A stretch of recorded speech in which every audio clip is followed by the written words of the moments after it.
Mi hermano me quitó a mi novia y ahora soy el padrino de su hijo. Hola a todos. Nunca pensé que estaría compartiendo algo así, pero necesito sacarlo de mi sistema. Esta es la historia de cómo mi hermano mayor se quedó con el amor de mi vida y cómo, por alguna retorcida razón del destino, terminé siendo el padrino de su hijo. Tengo 27 años y trabajo en una librería local. Siempre he sido el típico chico tranquilo, el que prefiere un buen libro a una fiesta ruidosa. Conocí a Julia hace 4 años en la universidad. Yo trabajaba medio tiempo en la biblioteca del campus mientras estudiaba literatura, y ella pasaba horas allí preparándose para sus exámenes de medicina. Julia era todo lo que yo no era, extrovertida, risueña, con esa capacidad única de hacer amigos en cualquier lugar. Pero por alguna razón conectamos. Tal vez porque ambos disfrutábamos de las conversaciones profundas o porque, bajo esa capa de alegría constante, ella también guardaba un lado introvertido que solo mostraba conmigo. Nuestros domingos eran sagrados. Sin importar lo ocupada que estuviera con sus prácticas hospitalarias o lo cansado que yo estuviera por mantener la librería a flote, siempre nos reservábamos ese día para nosotros. A veces simplemente nos quedábamos en la cama hasta tarde, otras veces salíamos a descubrir cafeterías escondidas en la ciudad. Eran momentos simples, pero perfectos a su manera. Mi hermano Germán es otra historia. 4 años mayor que yo, siempre ha sido el hijo estrella de la familia, extrovertido, carismático, emprendedor. Mientras yo me conformaba con mi modesto sueldo en la librería, él abría su segundo bar en la zona más exclusiva de la ciudad. Siempre lo admiré, aunque nunca pude evitar sentirme como su sombra cuando estábamos juntos. Todo cambió hace aproximadamente un año. Mi madre organizó una cena familiar para celebrar el éxito del nuevo local de Germán. Julia insistió en asistir. Siempre decía que era importante mantener buenas relaciones con mi familia. Recuerdo esa noche con una claridad dolorosa. Julia y Germán, sentados uno frente al otro, riendo por algún chiste interno sobre pacientes difíciles y clientes ebrios. Hubo chispas, lo sé ahora, pero en ese momento elegí no verlo. O tal vez lo vi y preferí pensar que era mi inseguridad habitual jugándome una mala pasada.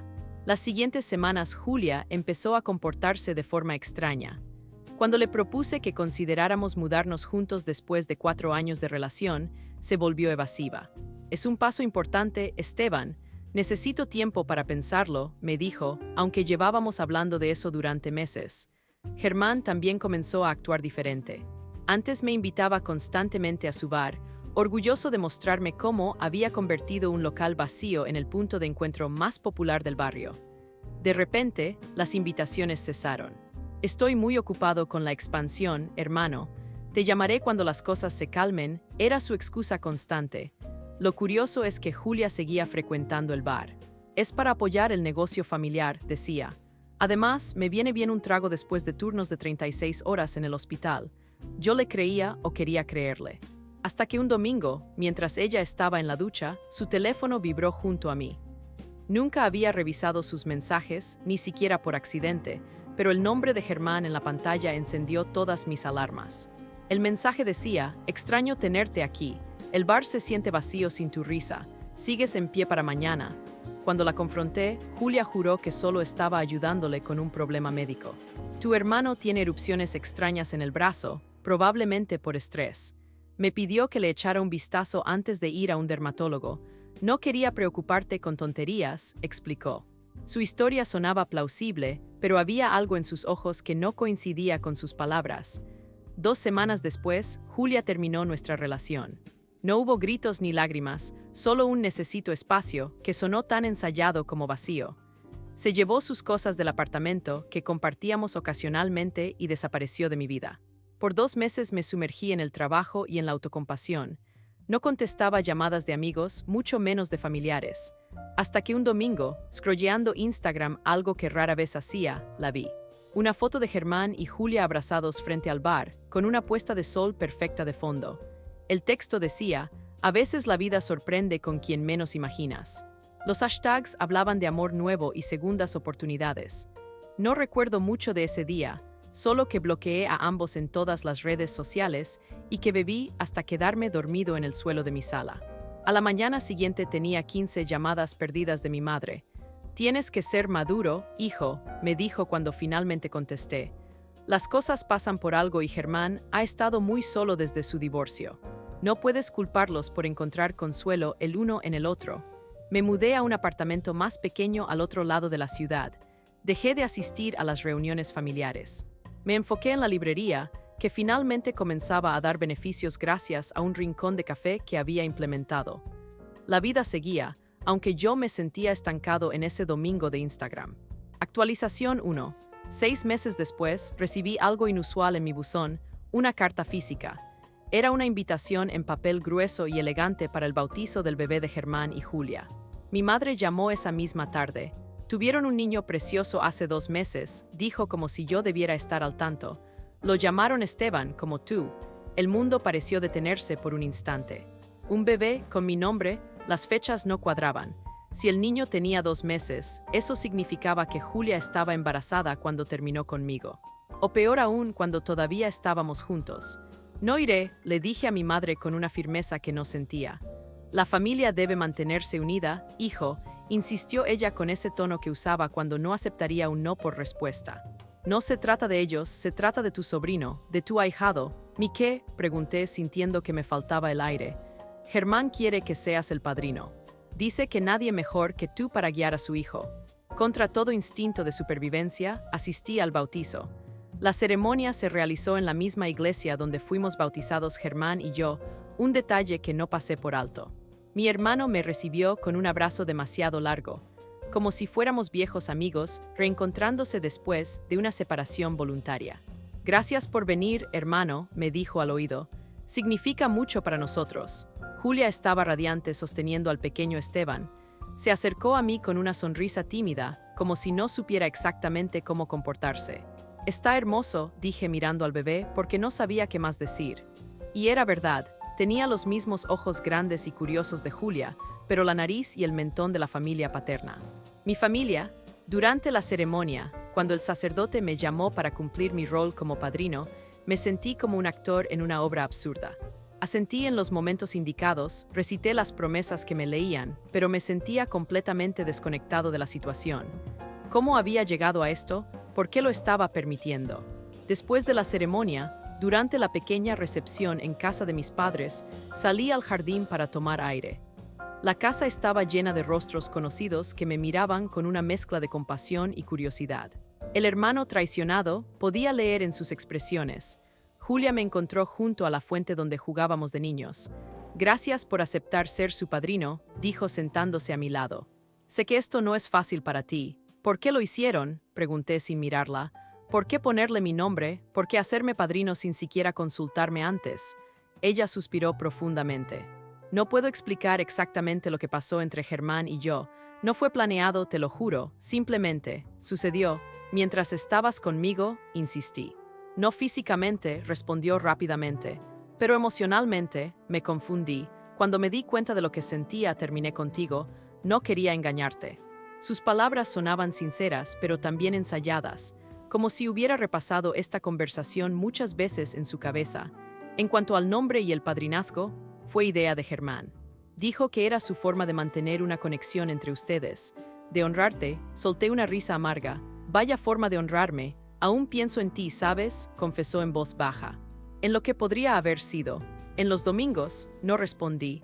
No había nada que decir que no nos hiciera más daño a ambos. En lugar de eso, miré hacia la ventana donde mi padre sostenía al pequeño Esteban. El bebé tenía los ojos abiertos de par en par, asombrado con las luces y los rostros nuevos. Sentí una punzada de ternura mezclada con resentimiento. Mi padre vino a sentarse conmigo después de que Julia regresara a la casa. Es un buen niño, dijo mientras encendía un cigarrillo, algo que solo hacía en ocasiones especiales. Y no tiene la culpa de nada. Lo sé, respondí. Tu hermano la ha liado bien esta vez, continuó, pero ese niño merece tener a toda su familia cerca. No se trata de ellos, se trata del niño. Las mismas palabras de mi madre. Me pregunté si lo habían ensayado juntos para convencerme. Cuando llegó el momento del brindis, Germán alzó su copa mirándome directamente. Por la familia, dijo, porque al final del día la familia se sobrepone a todo. Me fui antes del pastel. Dejé un sobre con dinero para el niño y me escabullí sin despedirme. Esa noche Julia me escribió un mensaje. Gracias por venir, de verdad significó mucho. No contesté, pero tampoco bloqueé su número. Actualización 2. Ha pasado un año desde el bautizo. He mantenido una distancia prudente con Germán y Julia, limitando mi contacto a ocasionales preguntas sobre el pequeño Esteban cuando hablo con mis padres.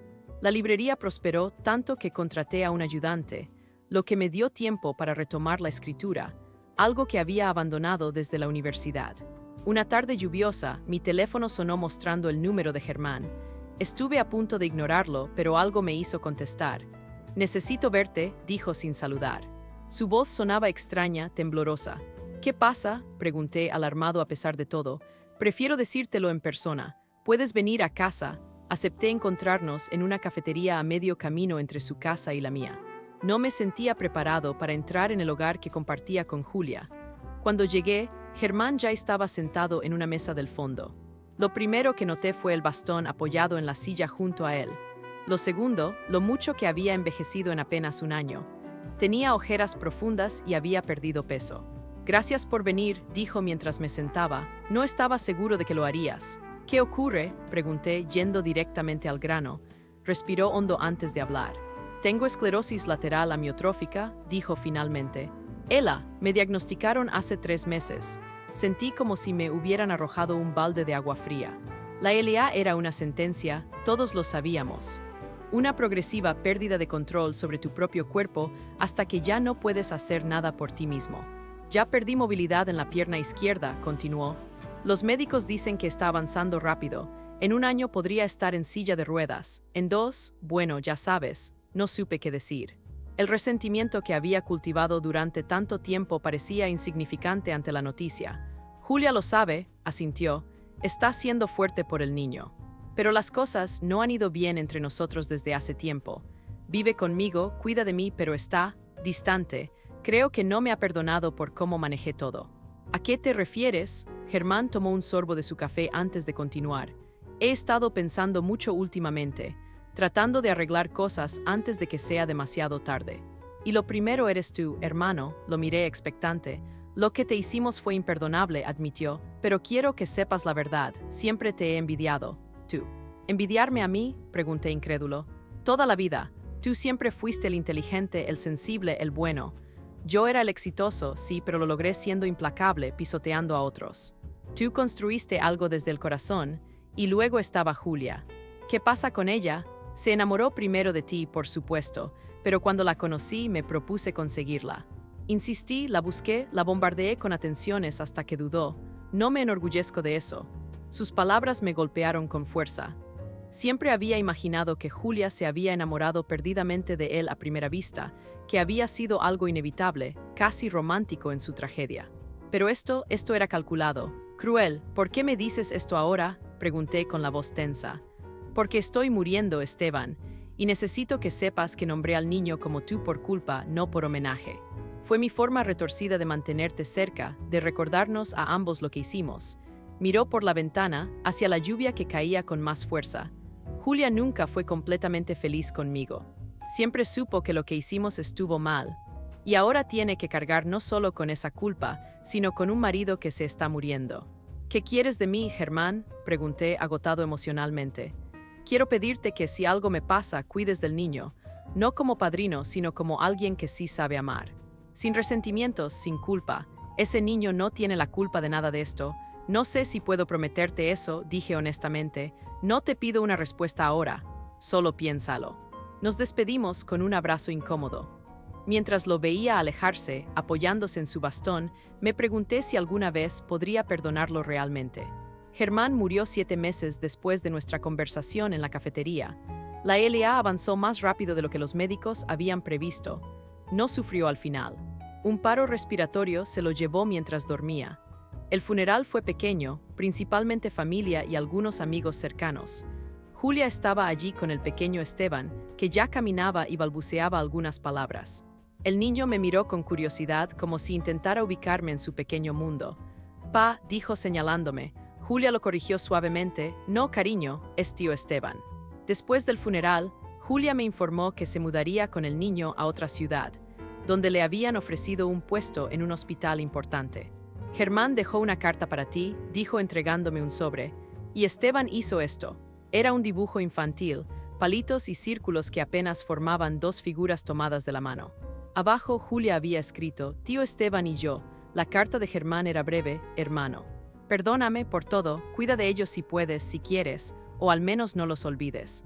El niño pregunta por ti a veces cuando ve tu foto: te quiero. Germán. Julia y el pequeño, Esteban, se mudaron una semana después. No nos despedimos propiamente. Un mensaje de texto confirmando la hora de salida fue toda nuestra interacción. La vida siguió su curso. La librería prosperó tanto que abrí una segunda sucursal. Comencé a frecuentar más a mis padres, que envejecían rápidamente cargados de pérdidas y arrepentimientos. Incluso salí con algunas mujeres, aunque ninguna relación prosperó realmente. Cada pocos meses recibo un sobre en la librería. Dentro hay dibujos infantiles, cada vez más elaborados, y ocasionalmente una nota breve de Julia. ¿Le va bien en el colegio? O preguntó por qué su nombre es igual al tuyo. Nunca respondo, pero guardo todos los dibujos en una caja. A veces, cuando el día ha sido particularmente difícil, los reviso uno por uno. No sé si algún día estaré listo para ser parte de sus vidas. No sé si el perdón es posible o incluso necesario a estas alturas, pero lo que sí sé es que la vida no te devuelve lo que te quita. Te da otras cosas: lecciones, cicatrices, recuerdos. Y a veces, muy de vez en cuando, te da un niño que lleva tu nombre y dibuja tu figura tomada de su mano, a pesar de apenas conocerte.